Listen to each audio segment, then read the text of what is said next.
Hi, this is Kathy with Generation Gals. I'm in week 2 of training for the community race next year, and I wanted to give you a few tips on how to stay motivated from the time that you believe you want to do something, right, to when reality sets in and you actually are sweating and working on it. The first one is to really build on your strengths.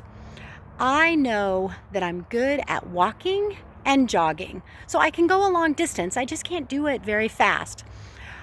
That's the strength I'm building on. So I'm going 3.5 miles, about 3.5 miles a day, and I'm jogging for parts of that. And then I'm going to be turning those jogging pieces into running pieces as I work to make myself faster and faster.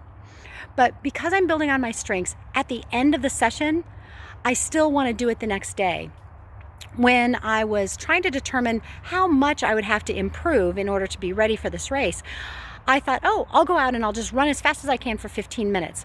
Well, I did that, and I didn't run the entire time, and I did a lot of walking. And what really happened was I was dying by the end. I woke up the next morning and thought, I can never do that again. And I realized that that was not the way to go about it.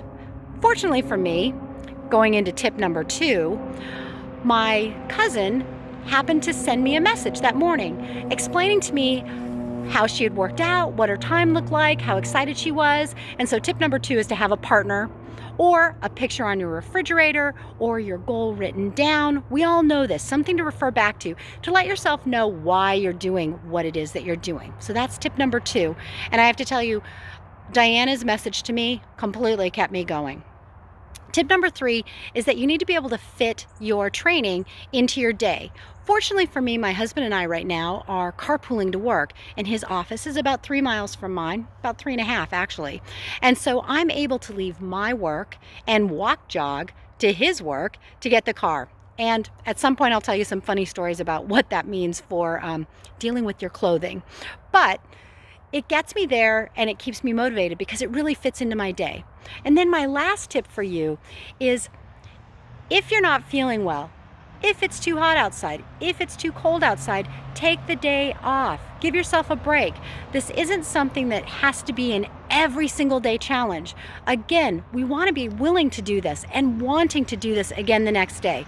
So don't burn yourself out, especially early on. I know I have that tendency. I get really excited and I just do and do and do and do. And then by the time I'm really starting to get good at it, I'm so sick of whatever it is that I'm doing that I just don't want to do it anymore. So I hope that you can get somewhere with these tips and that they're helpful. And I hope you are motivated to get off the couch and get moving. Thanks.